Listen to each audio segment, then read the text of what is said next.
I've already spent $60,000 just wishing for your happiness, yet how could you refer to me as a wallet or an ATM? We don't recall ever asking for your help." Lily, Max's wife, scoffed with a sneer. "Why don't you try and stop the payments if you're so bothered? After all, I'm a big shot. I can easily handle it myself." Max added in the same dismissive tone. "Even Max, my eldest son whom I've raised, behaves this way. After forcing me to cover the cost of a $20,000 engagement party and then a $40,000 wedding, they have the audacity to treat me like this. They only see me as a cash cow. I must have made a mistake raising my son. I'll never let them push me around again." "I've heard you loud and clear. Are you sure about that? You know we won't let you see your grandchild, right?" Max threatened. "You don't have to. I'd be more than happy to stop the payments." From here on out, it was a steep fall for Max and Lily, who had been treating me like a money tree. "My name is Chloe. I'm 56 years old. I've been struggling alone ever since my husband passed away 12 years ago. Between my job and raising my 2 children, I've always had my hands full. I'm currently an executive at a decent company that I've been with since before I got married. To the outside world, I guess you could call me a career woman.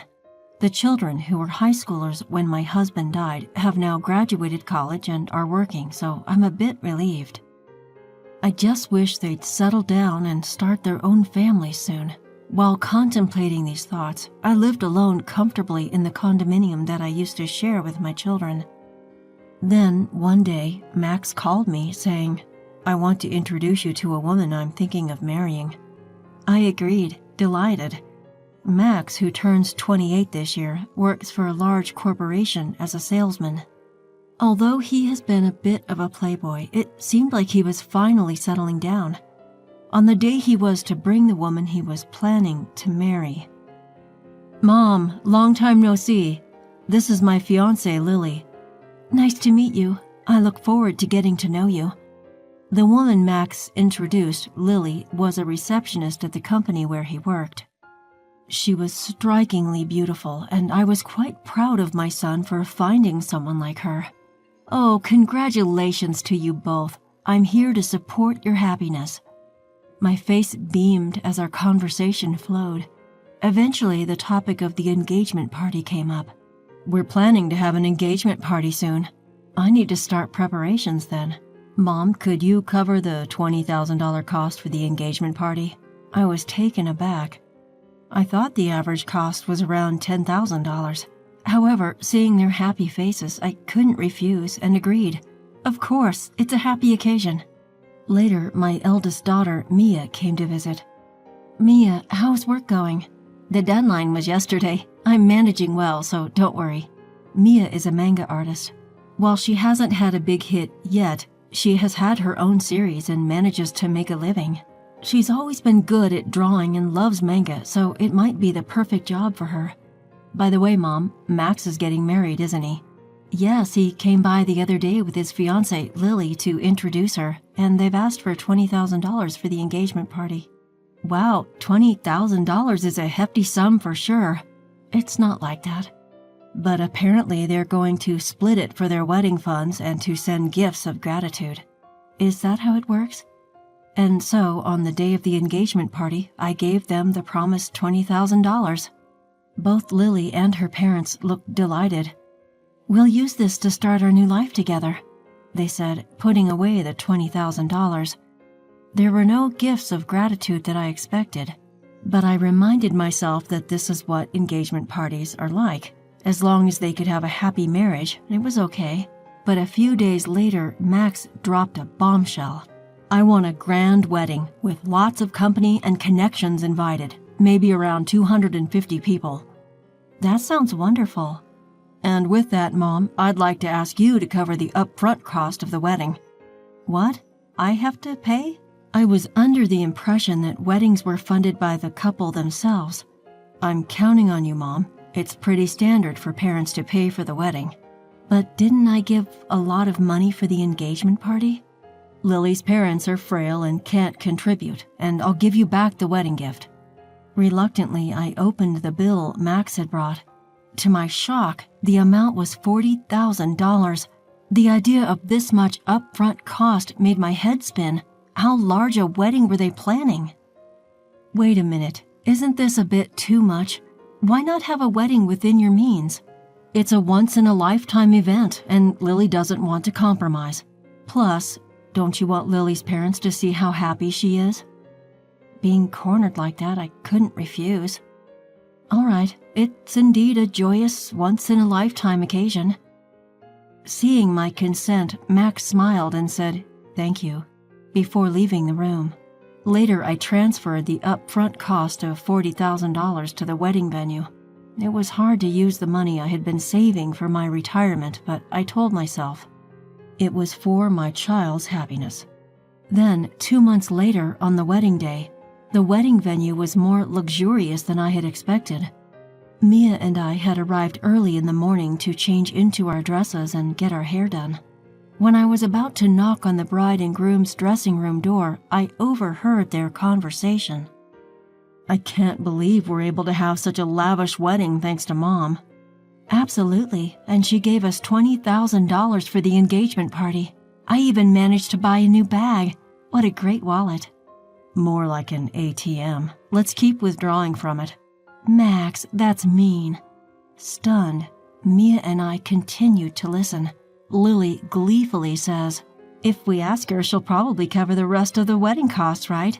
"Of course she will. Leave it to me." "Then let's use the wedding gift for a honeymoon trip to Hawaii. And of course, we'll take my parents along. How about buying a high-rise apartment for our new home?" "That sounds perfect. Let's get my mother to cover the cost. She does have the money, after all." The hand I raised to knock on the door was trembling. Mia held my shoulder and led me away from the door. Breathing slowly, I took Mia's hand that rested on my shoulder and said, "Mia, there's something I need you to look into when the ceremony starts." "Of course, Mom. Leave it to me." And so Max and Lily's wedding began. Their vows in the chapel, the toast at the start of the reception. All I could think about was the conversation the two of them had earlier. "Presenting the groom's mother, Chloe." Even as the MC introduced me and the spotlight fell on me, all I could muster was a bow. Mia, who'd been making the rounds toasting, came back. "Mom, I checked with Lily's relatives. Both of her parents are perfectly healthy." I knew it. "That's horrible. We need to confront them. I'll be right there with you." As Mia said this, it was time for the first wardrobe change. Lily exited first, then it was Max's turn. "Now the groom will exit. Escorting him is his mother, Chloe, who raised him single-handedly." Called upon, I walked down the aisle to meet Max. A little tipsy, Max was in high spirits, announcing to the MC's microphone, "This is my amazing mom." Keeping a straight face, I walked beside Max, exited the hall, and headed straight to the dressing room. Mia was there, and she spoke to Max. "Max, there's something I need to ask you." "What is it, sis? Make it quick. I need to change and get back." Max replied curtly as he undressed. "I heard the conversation in the dressing room earlier. How could you talk about Mom like that?"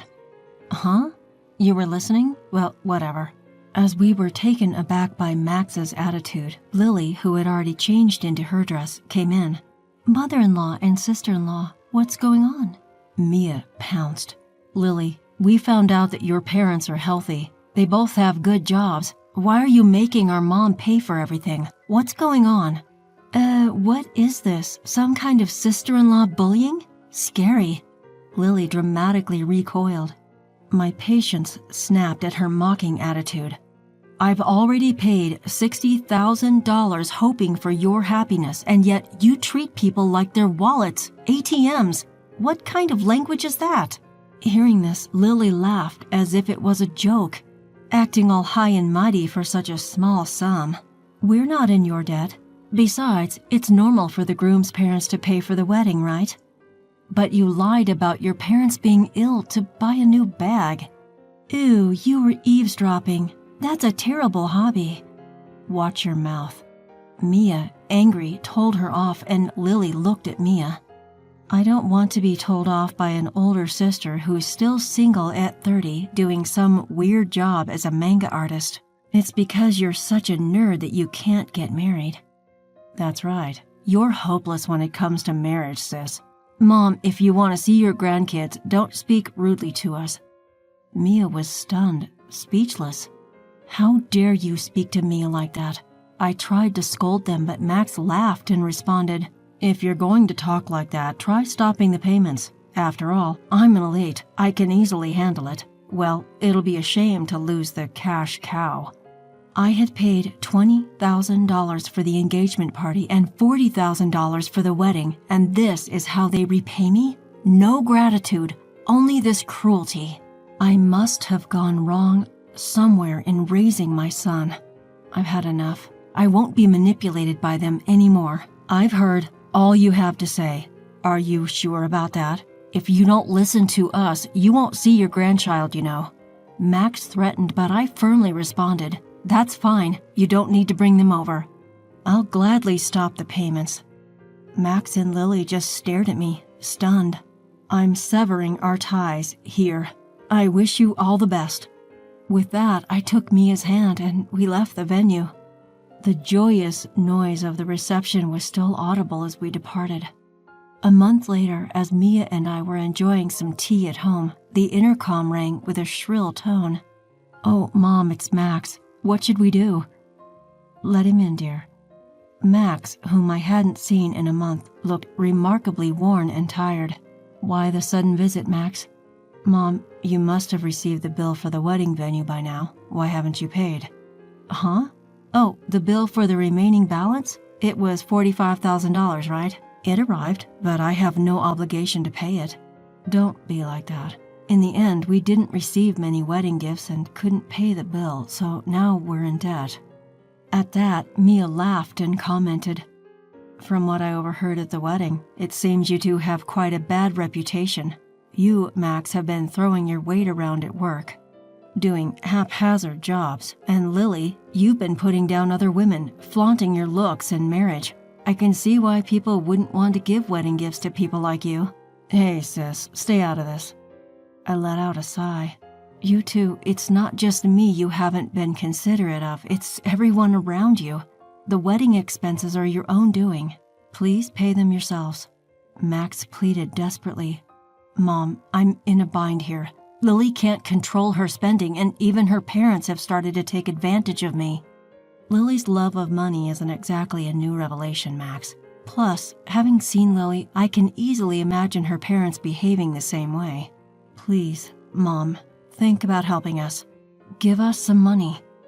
To Max, who was begging, I sternly replied, "You were the one who said, 'I'm an elite, it'll be a piece of cake,' and told me to stop making payments, weren't you? And didn't you say that we were severing our ties? I have no obligation to give you any more money." "Mom, don't call me Mom. I don't want to be called that by someone who has only ever seen me as a cash cow. To be honest, I'd like you to repay me for the wedding and the engagement party, but I'll write it off as a settlement payment. Now please, leave." Max, who had looked shocked, now had a malicious look on his face. "Hey, are you really okay with this, Mom? Cutting ties with us like that? How will you spend your old age without a husband? Don't you want to see your grandchild?" Before I could respond, Mia intervened. "Don't worry about that. I will be by Mom's side.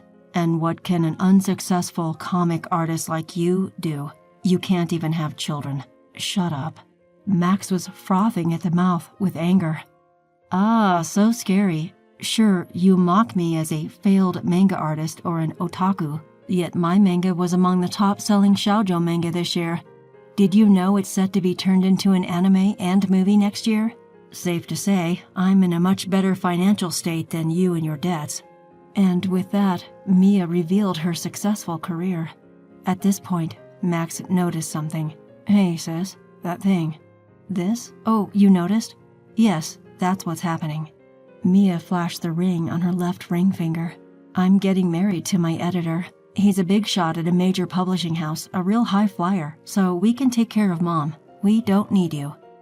"Anyway, we never intended to have our children care for us. Thanks, Mia. We're having a wedding, but we'll handle everything ourselves. We'll invite Mom, Max, but you don't need to come. To a stunned Max, I said, Did you get it now? Never bother us again. Together with Mia, we steadily pushed Max towards the front door. Please, Mom. And you too, sis. Ah, something came to mind. What? Are you going to give us money? Upon hearing this, Max turned around with a happy look. To him, I said, That director at your wedding? Turns out I didn't know, but he's a client of my company. It seems your hiring and all your undeserved privileges were out of consideration for me. I told them to stop that, though. What? I didn't hear about this. Stop it, please.